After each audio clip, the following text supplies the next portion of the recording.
सबसे पहले तो बहनों और भाइयों, आप सबको बहुत बहुत धन्यवाद कि इतनी धूप में आप खड़े हैं और दूर दूर से आप मेरी बातों को सुनने आए हैं।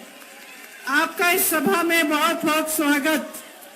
श्री रणदीप सुरजेवाला जी, श्री सुरेंद्र सिंह बघेल जी, श्री अर्जुन सिंह बघेल जी, श्री कमल किशोर पाटीदार जी, श्री मुजीब कुरैशी जी, श्री राज प्रकाश पहाड़िया जी, श्री रेव सिंह बालू जी, मंच पर उपस्थित सभी लोग, यहाँ के कांग्रेस के पदाधिकारी, नेतागण, आप सबका भी इस सभा में बहुत बहुत स्वागत।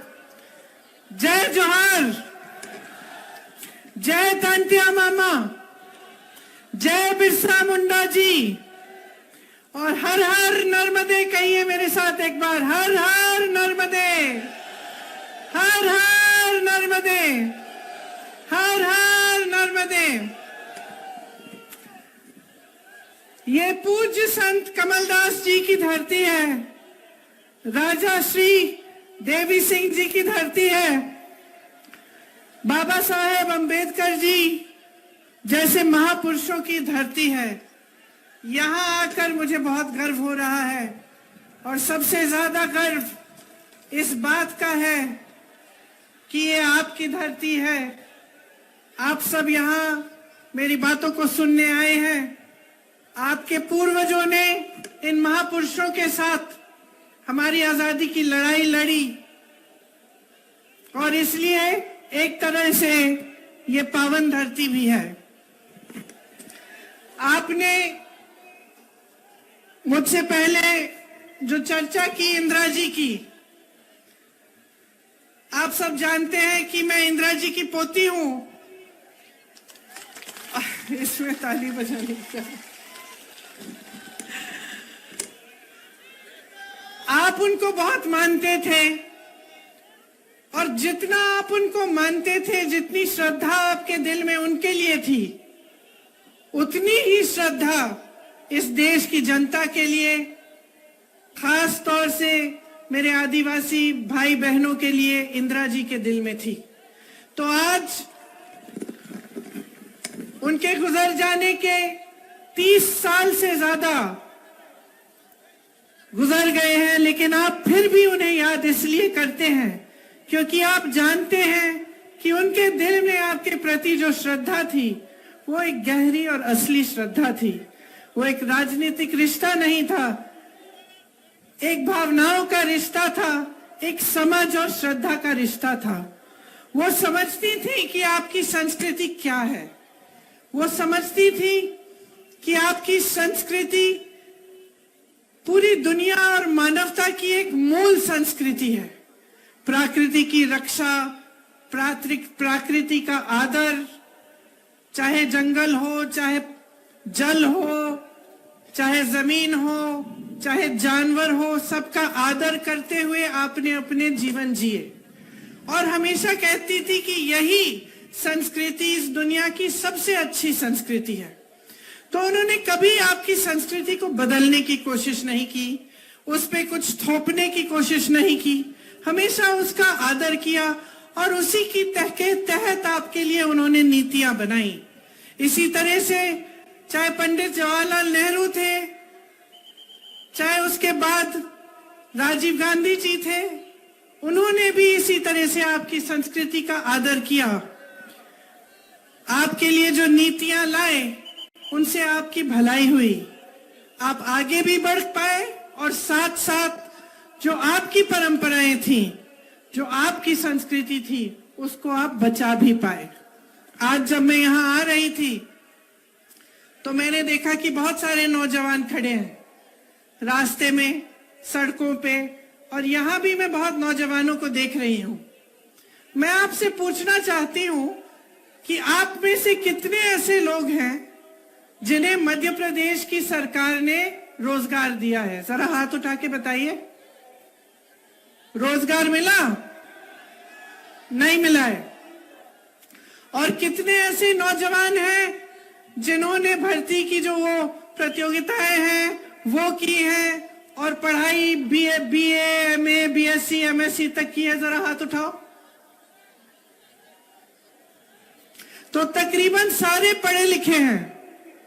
और पढ़ाई आपने कैसे की? आपके माँ बाप ने मेहनत की आपको पढ़ाने लिखाने के लिए, आपकी फीस भरने के लिए खूब मेहनत करनी पड़ी। कुछ किसान होंगे, कुछ नौकरियां कर रहे होंगे कहीं, सबने आपके लिए मेहनत की आपको आगे बढ़ाने के लिए। तो देखिए, सबसे महत्वपूर्ण बात क्या है जो आज आपको समझनी है? आपकी जो बड़ी बड़ी समस्याएं हैं वो क्या है? सबसे पहले तो भयंकर बेरोजगारी है। आज सिर्फ प्रदेश में नहीं लेकिन देश में इतनी बेरोजगारी है कि 45 सालों से इतनी बेरोजगारी पूरे देश में नहीं रही है। तो सबसे पहले आपको यह समझना है कि जो आपकी सबसे बड़ी समस्याएं हैं, मैं सोचती हूं वो बेरोजगारी और महंगाई है। सही बोल रही हूं? महंगाई है समस्या बड़ी, बेरोजगारी है। तो मैं चाहती हूं कि थोड़ी चर्चा मैं इन दो समस्याओं के बारे में करूं। तो बेरोजगारी की मैंने बात की। अब आप अपने प्रदेश में अगर देखेंगे तो तमाम सरकारी पद खाली पड़े हुए हैं। चाहे स्वास्थ्य व्यवस्था में देखें आप तो हर स्तर पर, मतलब हर स्तर पर 90% से ज्यादा पद खाली पड़े हैं। अब आप सबने हाथ उठाया कि पढ़े लिखे हो, रोजगार के लायक हो, तो ये पद खाली क्यों पड़े हैं? ये सवाल उठाना जरूरी है कि सरकारी पद इतने खाली हैं, कहीं 90%, कहीं 80%, कहीं 75%। तो आज तक जब 18 सालों से भाजपा की सरकार चल रही है तो ये पद भरे क्यों नहीं गए हैं? सबसे पहला सवाल तो ये है। दूसरा सवाल कि अगर आपको रोजगार मिल रहे हैं, नहीं मिल रहे हैं, तो इसकी वजह क्या है? क्योंकि ऐसी बात तो नहीं है कि कभी रोजगार नहीं मिले। एक जमाना था, शायद आपके दादों का जमाना, जहां लोगों को छोटे मोटे सरकारी रोजगार मिल जाते थे। कोई पियोन का काम करता था, कोई सरकारी किसी बड़ी कंपनी में काम ले लेता था। उसके बाद आस्ते आस्ते वो कमा के मेहनत करके अपने बच्चों को पढ़ाता लिखाता और उसके बच्चे आगे बढ़ के कोई और बड़ी नौकरी ले लेते। और वो नौकरियां जिन्होंने गरीबी से तमाम जनता को निकाला, ज्यादातर उस जमाने में कहां से आती थी? अगर आप सोचेंगे तो आपको पता चलेगा, गंभीरता से देखेंगे तो आपको पता चलेगा तो कि ज्यादातर जो सरकारी बड़ी बड़ी कंपनियां होती थी उनमें से नौकरियां निकल आती थी। उस समय जो बड़े बड़े उद्योगपति थे उनके नाम सब जानते होंगे, टाटा, बिरला। उस समय की बात अगर आप सोचें तो चाहे दांत मंजन से लेके गाड़ियों, साइकिल, ऐसी चीजें जिनका आप हर रोज इस्तेमाल करते हैं, इन्हें वैसे बड़े बड़े उद्योगपति बनाते थे। तो आपको मालूम था कि चलो ये बड़े उद्योगपति हैं, ये काम करते हैं कि ये चीजें बनाते हैं और इससे हमें भी रोजगार मिल रहा है। तो आपको ऐसी फैक्ट्रीज से, ऐसी कंपनियों से रोजगार मिलता था। तो या तो बड़ी बड़ी सरकारी कंपनियां थी, या अगर निजी उद्योगपतियों की थी तो वो चीजों को बनाने का काम करते थे, जिनको आप जहां पे लेबर की जरूरत होती थी तो आप लोगों को वहां पे भी अपने मेहनत के बल पर नौकरियां मिल जाती थी। तो आज क्या हो रहा है? आज आप बड़े बड़े उद्योगपतियों के नाम जानते हैं कि नहीं? बताइए, कौन है सबसे बड़े उद्योगपति देश के? अडानी जी। और कोई बता सकता है मुझे कि क्या बनाते हैं? क्या बनाते हैं? गाड़ी, दांत मंजन, ये खंबे, ये लाउड स्पीकर, घर के लिए सिर्फ क्या बनाते हैं? सीमेंट। क्या बनता है? बेवकूफ बनाते हैं। चलो ये भी एक जवाब है। आप ये नहीं कह सकते कि क्या बनाते हैं, क्योंकि इनके साथ क्या हो रहा है? जो देश की जनता की जो संपत्ति थी, जो बड़े बड़े सरकारी उद्योग थे, जिनको आपकी मेहनत से बनाया गया, आपके लिए रोजगार बनाने के लिए, उनको मुफ्त में सौंपा गया है, कौड़ियों के दाम पे उनको दिया गया है। एक के बाद एक, चाहे आप BHEL लें, आप HAL लें, चाहे रेलवेज लें, जहां से आपको रोजगार मिलता था वो तो उनको सौंप दिए। आपकी संपत्ति उनके पास हो गई। वो कुछ बनाते नहीं है। जो आपने बनाया, इस देश ने बनाया, चाहे वो बंदरगाह हो, चाहे वो एयरपोर्ट हो, चाहे कोई भी बड़ी चीज ले लीजिए, वो उनको सौंपी जा रही है। तो आपके रोजगार कहां से आएंगे? छोटे उद्योगपतियों से, जो छोटे छोटे कारोबार चलाते हैं। लेकिन इस सरकार ने तो उनको भी खत्म कर डाला। सोचिए, पहले नोटबंदी लाए, अब जो छोटे दुकानदार हैं, यहाँ जो तमाम छोटे छोटे बिजनेस हैं, सबसे ज्यादा नुकसान नोटबंदी का किसने झेला? उन्होंने झेला। फिर कोविड आया, कोरोना, फिर से उन्होंने नुकसान झेला। अब सरकार पे दायित्व होता है कि आप नुकसान झेल रहे हैं, आपकी मदद करें। मदद नहीं हुई, ऊपर से GST आ गई। GST क्या है? GST वो टैक्स है जिसने छोटे दुकानदारों और छोटे बिजनेसों के नाक में दम कर दिया। वो टैक्स है जो आप हर छोटी सी छोटी चीज पर आप देते हैं। चाहे देश का किसान हो, डीजल, पेट्रोल, खाद, सब पे GST, ट्रैक्टर GST, हर चीज पे GST। चाहे अब दिवाली आ रही है, आपको कुछ खरीदने जाना है, त्योहार है, मेरी बहनें बैठी हैं, धनतेरस आएगा, आपके त्योहार है, आप कुछ खरीदना चाहते हैं, दुकान जाना चाहते हैं, त्योहार को मनाना चाहते हैं, आप जो भी चीज खरीदेंगे उस पे आज GST है। और GST वो टैक्स है जिससे महंगाई बढ़ती चली जा रही है। महंगाई इतनी बढ़ रही है कि जब आपको दुकान जाना पड़ता है, कुछ खरीदना पड़ता है, तो ये डर लगता है दिल में कि भाई मैं खरीद भी पाऊंगी? कि आपको अगर घर के लिए कोई आ रहा है, घर पे मेहमान आ रहा है, खाना बनाना है, कुछ 8-10 लोग आ रहे हैं, तो मन में आप सोचते होंगे कि ये 2-3 चीजें बनाऊंगी।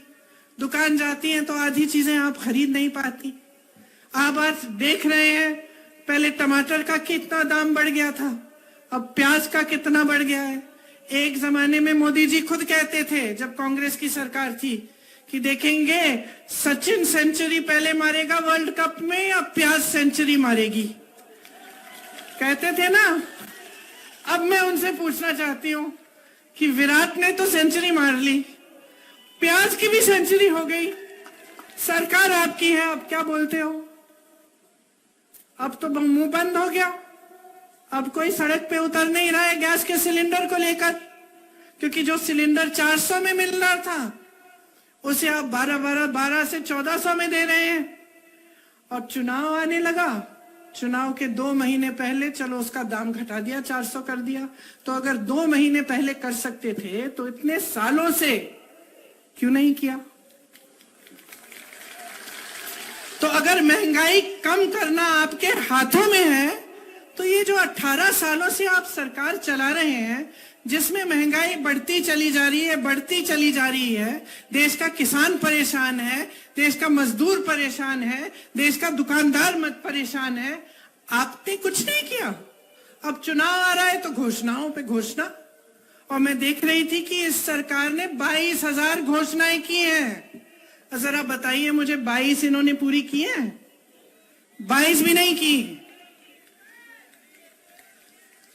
तो ये हुई महंगाई और रोजगार की बात, कि जो रोजगार बनाने के माध्यम थे उनको इन्होंने खत्म कर डाला। खेती किसानी भी थी, एक जमाने में लोग खेती से कमा लेते थे, आजकल बेचारा किसान कमा नहीं पा रहा है खेती से, पलायन करके जा रहे हैं उसके बेटे। और जिनके बेटे जवान बनने के लिए तैयारी किए, खूब उन्होंने संघर्ष किया कि हमारी भर्ती हो जाएगी, उनके लिए ये स्कीम ले आए, अग्निवीर की स्कीम, कि 4 साल करो सेना में काम और फिर घर लौटाओ। तो आपको सोचने की जरूरत है कि ये सरकार आपके लिए कर क्या रही है। अब ये आदिवासियों का क्षेत्र है, आपका क्षेत्र है। मैं आपको बताना चाहती हूं कि कुछ दिनों पहले मैं छत्तीसगढ़ में थी। छत्तीसगढ़ में कांग्रेस की सरकार है और मुझे गर्व होता है इस चीज को कहने में, और सब जगह मैं कहती हूं कि जहां भाजपा की सरकार ने, जहां जहां भाजपा की सरकार है, उन प्रदेशों में जो देश की और प्रदेश की संपत्ति है, मतलब जो आपका पैसा है, वो आपसे छीन के देश के गरीब से छीन के, देश के किसान से छीन के, देश के मिडिल क्लास से छीन के व्यक्तियों को दिया गया है। और छत्तीसगढ़ में जहां कांग्रेस की सरकार है, वहां आपकी संपत्ति वापस आपकी जेब में डाली गई है, क्योंकि जो हमारी नीतियां हैं वो यही करती हैं। वहां के आदिवासी क्षेत्र बस्तर को देखिए, आज बस्तर का नाम दुनिया भर में फैला हुआ है। वहां एक बड़ी प्रोडक्शन कंपनी लगाई मिलेट की, रागी की। उनका जो रागी वहां पे बनता है आज दुनिया भर में बिक रहा है। आपको क्या, जो वन के उपज हैं उसके लिए आपको न्यूनतम समर्थन मूल्य मिलता है कि नहीं, बताइए? नहीं मिलता। छत्तीसगढ़ में 67 वन उपज के लिए न्यूनतम समर्थन मूल्य मिल रहा है। धान के लिए सबसे ज्यादा पूरे देश में 2400 रुपए से ज्यादा मिल रहा है छत्तीसगढ़ में। आपके आदिवासी क्षेत्रों को आगे बढ़ाया गया है। सबसे बड़ा जो आदिवासी संस्कृति का जो मेला लगता है इंटरनेशनल, पूरे दुनिया भर के जो आदिवासी लोग हैं वहां आते हैं, वो छत्तीसगढ़ में आज लगता है। और आपकी संस्कृति को आगे बढ़ाने के लिए क्या नहीं किया। यहाँ आवारा पशु की आपकी समस्या है कि नहीं है? खेत चरते हैं आवारा पशु। अच्छा, ये जो समस्या है ना कि रात को दिन में जो आवारा पशु घूम के आपके खेत को चर जाता था, ये बहुत बड़ी समस्या थी छत्तीसगढ़ में। तो वहां के जो मुख्यमंत्री हैं और जो कांग्रेस की सरकार है, उन्होंने तय किया कि इस समस्या को हम दूर करना चाहते हैं। तो उन्होंने ऐसे गौठान बनाए जिसमें मेरी बहनें, जब मैं वहां की बहनों से मिलती हूँ, खास तौर से आदिवासी क्षेत्र की, मुझे कहती हैं कि 1-1 लाख से 6-6 लाख रुपए कमा रही हैं, क्योंकि गौठान बनाए, गोबर खरीदी आवारा पशुओं की। अगर आप पशु रखेंगे तो आपसे सरकार ने गोबर खरीदी, वहां पे जो स्वयं सेवा समूह है वहां उन्होंने काम कराया गौठानों में, और गौठान में से बहुत चीजें ऐसी बनाई जो काम की हो गई। तो हर तरफ से आपको मजबूत बनाने का प्रयास किया, और इसका नतीजा ये निकला कि जनता खुश है। नतीजा ये है कि छत्तीसगढ़ में से जो पलायन होता था, जो नौजवान सब दूर जाते थे नौकरी रोजगार ढूंढने के लिए, वापस आने लगे हैं। किसानों से मिलते हैं तो खुश लगते हैं, मुख्यमंत्री जी को काका कहते हैं, खुशी से, प्यार से, गुस्से से नहीं, जैसे आप लोग मामा जी कहते हैं। ये आपके मामा जी ने कितने घोटाले किए हैं, यहाँ पे मेरा पूरा लिस्ट है, इतना लंबा है कि मैंने पढ़ना ही छोड़ दिया है। हर जगह घोटाला, पटवारी भर्ती में घोटाला, भर्ती के इम्तिहान में घोटाला, बिजली में घोटाला, वृक्षारोपण में घोटाला, व्यापम का घोटाला तो बात ही मत करिए, आप सब जानते हैं कि क्या हुआ। तो जहां पे आप देखते हैं घोटाला ही घोटाला। हर नौजवान को ये मालूम है कि ये सरकार कमीशनखोरी पे चलती है। कुछ छोटा सा चाहिए आपको, कहीं पे आपको छोटा काम कराना हो, सरकार से कुछ ताल्लुक हो, तो आपको कमीशन देना पड़ता है। तो क्या आप ये चाहते हैं अगले 5 सालों के लिए, या आप चाहते हैं कि आपके प्रदेश में भी ऐसी सरकार आए जो आपके लिए काम करे? देखिए, चुनाव के समय यहां खड़े होकर कोई भी कुछ भी घोषणा कर सकता है। आपको जागरूक बनना पड़ेगा, आपको देखना पड़ेगा कि ये घोषणा जो है ये खोखली है या असली है। अब जैसे कांग्रेस के प्रदेशों में हमने कुछ गारंटी बताई चुनाव के समय, तो आप देखिए ना कि क्या ये गारंटी लागू हुई कि नहीं हुई। जो घोषणा नेता, बड़े बड़े नेता करने आए थे, क्या उन्होंने ये घोषणा पूरी की कि नहीं। तो आपको पता चलेगा कि कांग्रेस के प्रदेशों में, जैसे तमाम प्रदेशों में पुरानी पेंशन स्कीम लागू है, जो कांग्रेस के प्रदेश है। आपकी सरकार और भाजपा की जो केंद्र की सरकार कहती है कि हमारे पास पैसे नहीं है, हम इतना पेंशन नहीं दे सकते। अच्छा, इतना पेंशन नहीं दे सकते तो अंबानी जी और अडानी जी के आप लोन कैसे माफ कर रहे हो? अगर आप किसानों का कर्ज माफ नहीं कर सकते तो इतने बड़े बड़े उद्योगपतियों के हजारों करोड़ के लोन कैसे माफ कर रहे हो? अगर इस जागरूकता से आप लोग ये सवाल नहीं पूछेंगे तो फिर जैसे आपने कहा कि बेवकूफ बनाया जाएगा, वैसे और 5 साल बेवकूफ बनो। इस देश के संविधान ने आपको एक बहुत बड़ी शक्ति दी है कि अगर आप जागरूक बन जाओगे तो कोई नेता आपको बेवकूफ नहीं बना सकता। और इस जागरूकता में पड़ा क्या है? अखबार उठाओ, अखबार में अगर सही खबर नहीं है तो आजकल इंटरनेट है, देखो, पढ़ो। जो लोग वहां से आ रहे हैं छत्तीसगढ़ से पूछो कि भाई वाकई तुम्हारे प्रदेश में सबसे ज्यादा रोजगार है, कैसे हुआ? कि भाई वाकई तुम्हारे यहाँ गौठान बन रहे हैं जहां पे सबकी तरक्की हो रही है, आपकी कमाई भी हो रही है। पता करो, पूछो, जो पलायन करके गया है उससे पूछो, दूसरे प्रदेशों में क्या हालात है, कांग्रेस की सरकारें क्या कर रही हैं। जागरूक बनो, क्योंकि इस जागरूकता से ना आपका भविष्य जुड़ा हुआ है। अगर आप अपने भविष्य को गहराई से नहीं समझेंगे और आज की राजनीति को गहराई से नहीं समझेंगे तो आगे तरक्की नहीं होगी आपकी। मेरी बहनें बैठी हैं और बड़ी घोषणा की भाजपा ने कि आपको हर महीने पैसे दिए जाएंगे। ठीक है, डालने भी शुरू कर लिए उन्होंने। मैं आपसे पूछना चाहती हूं कि ये घोषणा चुनाव से 3 महीने पहले क्यों की? क्या इससे पहले महिलाएं संकट में नहीं थी? क्या इससे पहले महंगाई की समस्या नहीं थी? क्या इससे पहले आप पूरे समाज का बोझ नहीं उठा रही थी अपने कंधों पर? क्या इससे पहले आप खेती में काम नहीं कर रही थी? आप नौकरियां नहीं कर रही थी? आप अपने बच्चों का परवरिश नहीं कर रही थी? कि अब जागे हैं ये? 18 सालों से इनकी सरकार रही है, गैस का दाम, गैस सिलेंडर का दाम अभी कम किया है। 18 सालों से इनकी सरकार चल रही है, इनको अब सूझा है कि हर महीने आपको कुछ देंगे ये पैसे। तो सोचिए, इन्होंने घोषणा की कि महिलाओं के लिए हमने एक बड़ा आरक्षण का बिल पास किया है। वाह वाह वाह, पूरी देश की मीडिया ने इनका खूब इवेंटबाजी की, आपने सारी पब्लिसिटी देख ली, मोदी जी आए, सबने तालियां बजाई, सब महिलाओं ने माले लगाए। और लागू कब होगा? 10 साल बाद बहनों। तो ये कैसी घोषणा है? ये कैसी बिल है जो पास हो गई है लेकिन 10 साल तक लागू नहीं हो सकती? और हम कहते हैं अभी लागू करो, अभी लागू करो। 33% महिलाओं को आरक्षण देना है, अभी दो। तो पीछे हट जाते हैं। इसी तरह से जब हम कहते हैं जातिगत जनगणना करो, हम क्यों कह रहे हैं? क्या मतलब है इस जातिगत जनगणना की?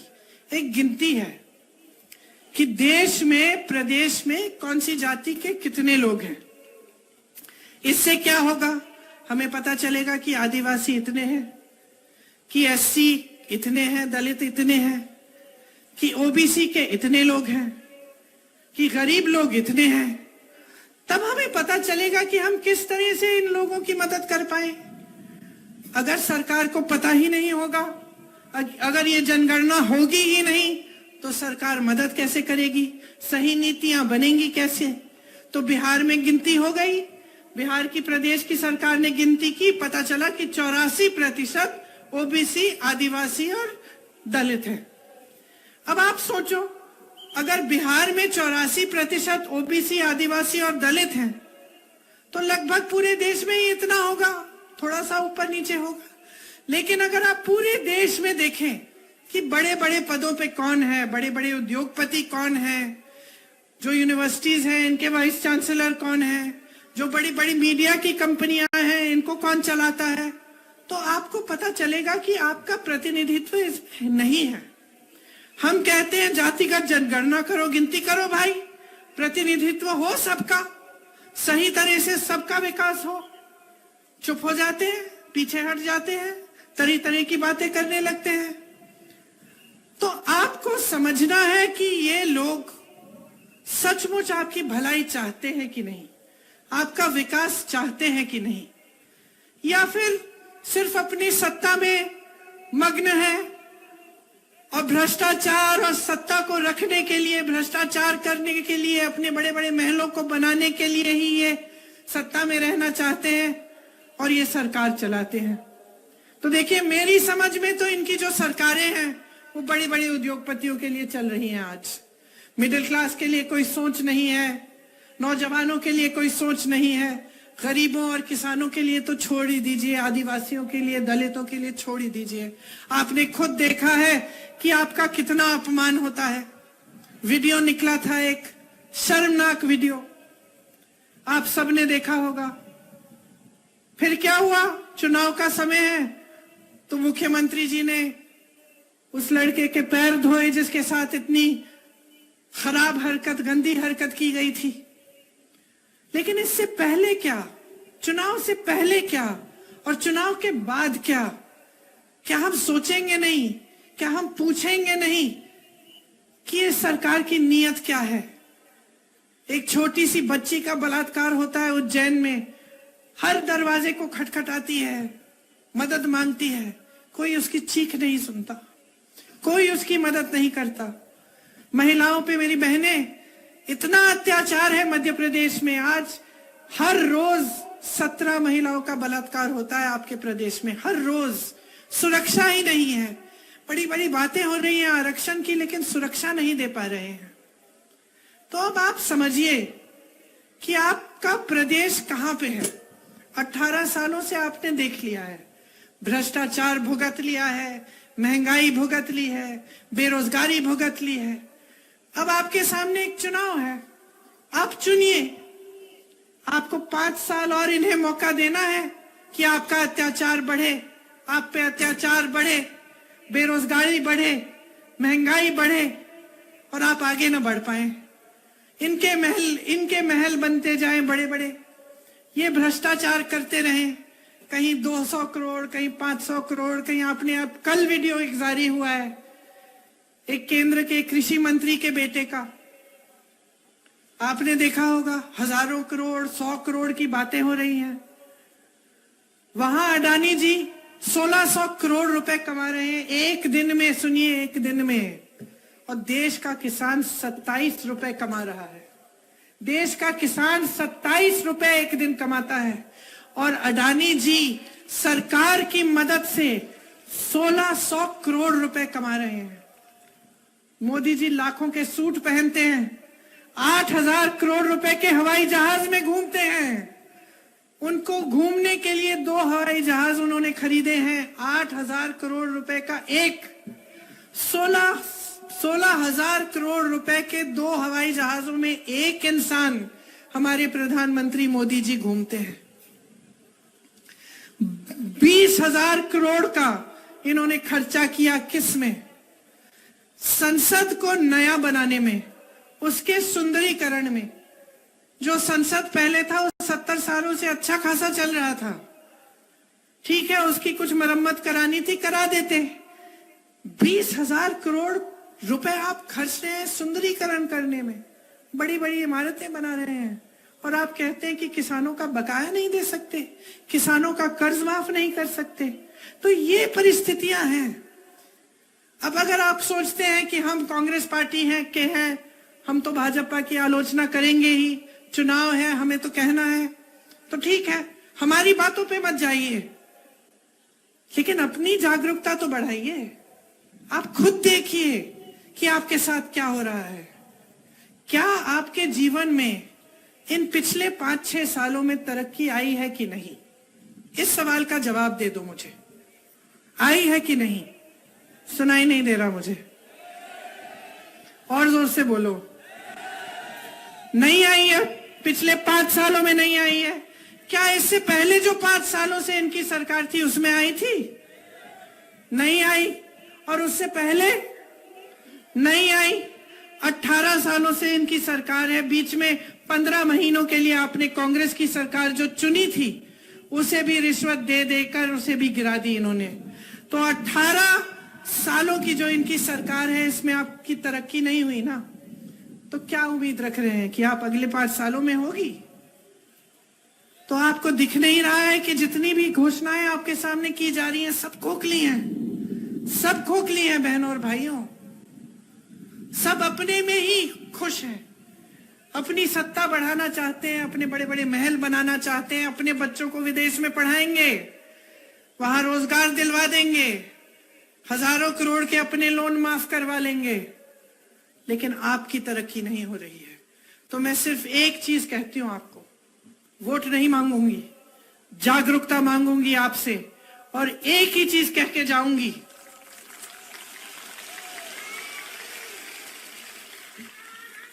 जो आपने देखा है, जो आपके साथ इस सरकार ने किया है, उसे गहराई से खुद समझो, अपनी जागरूकता बढ़ाओ और अपनी जागरूकता के आधार पर अपना वोट दो।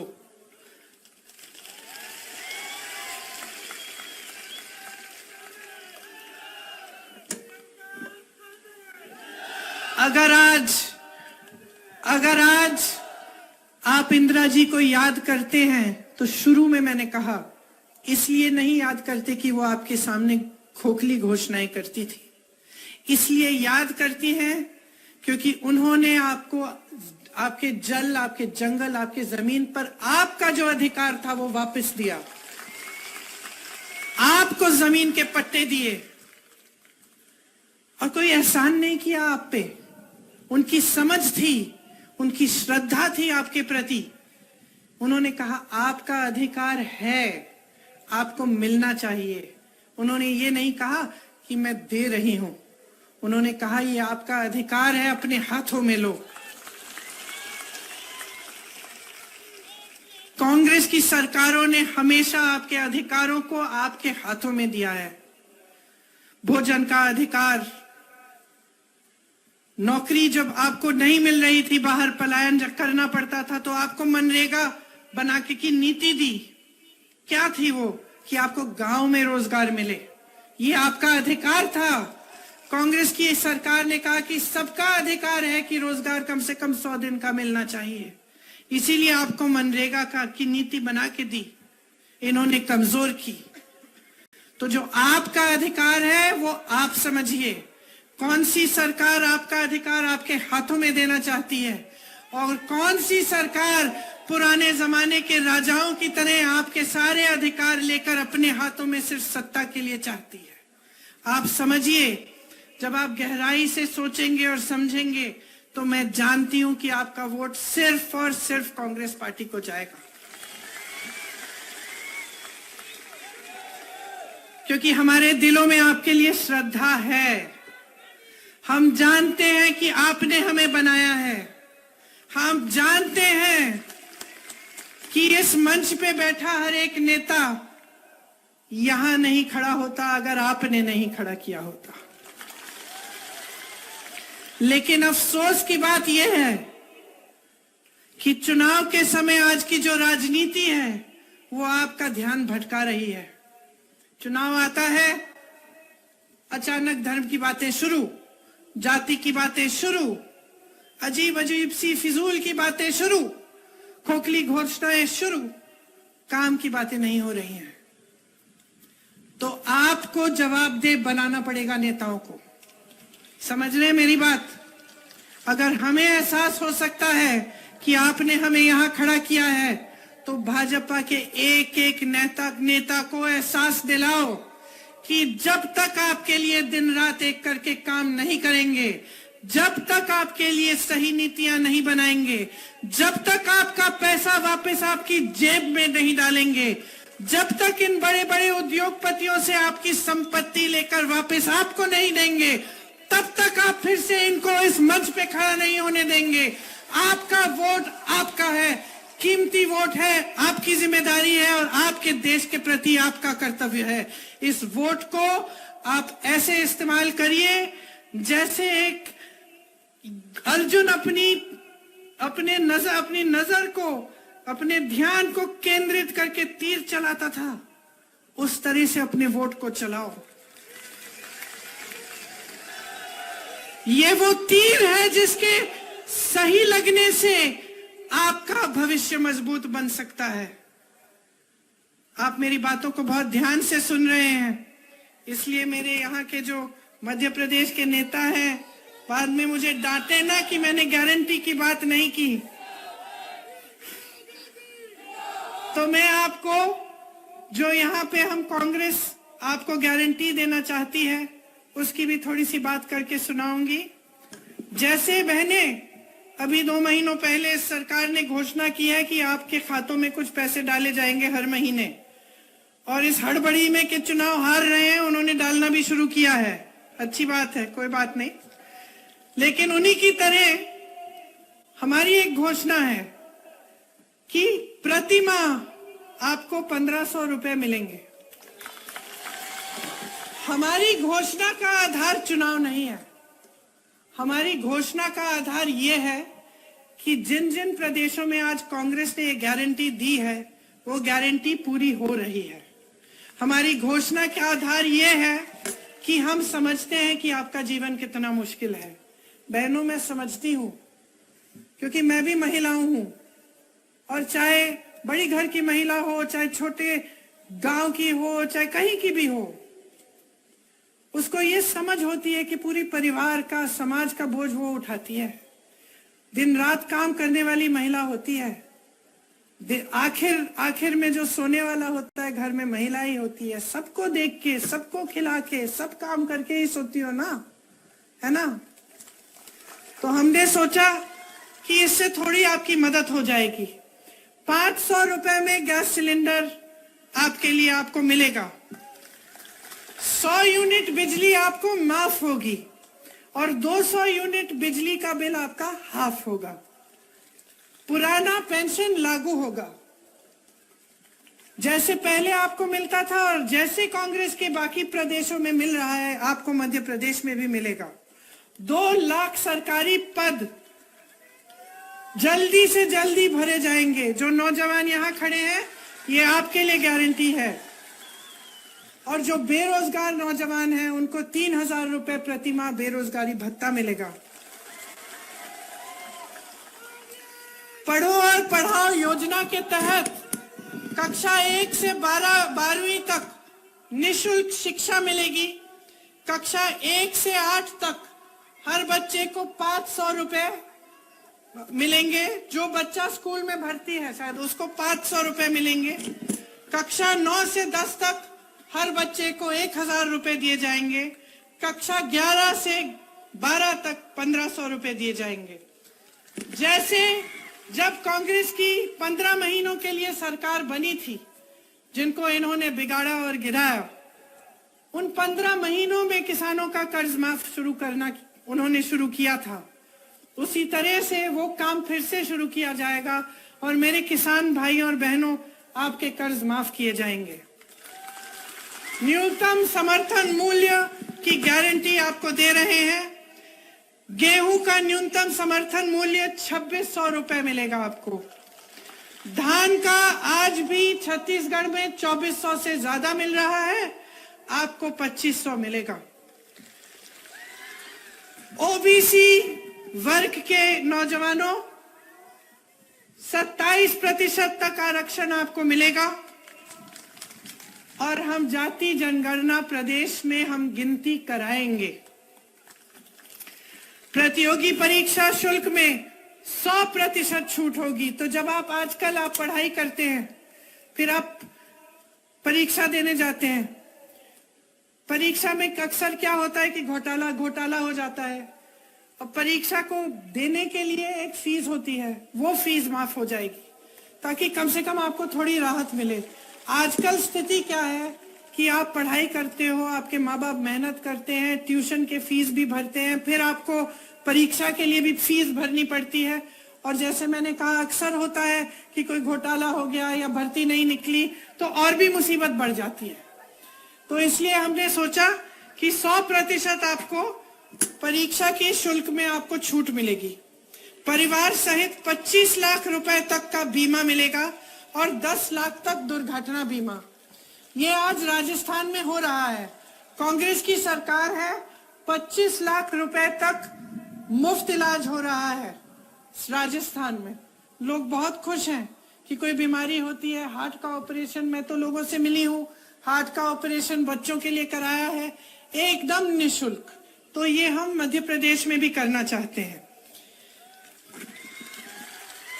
SC, ST, OBC के खाली पड़े बैकलॉग पदों के लिए हम चाहते हैं कि जल्दी से जल्दी ये भरे, और हम ये गारंटी देते हैं कि हम इस काम को करेंगे।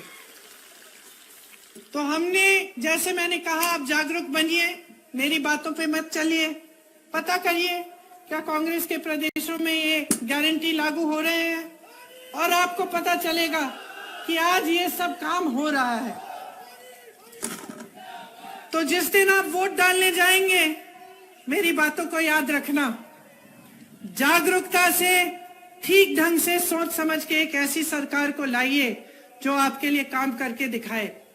आप मौका दीजिए तो हम सब आपको आगे बढ़ाकर आपका विकास कर कर दिखाएंगे।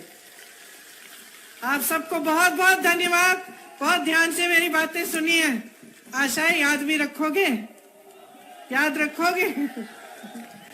ठीक है, कभी चुनाव के बाद भी वापस आऊंगी। धन्यवाद, जय हिंद। प्रियंका गांधी जिंदाबाद।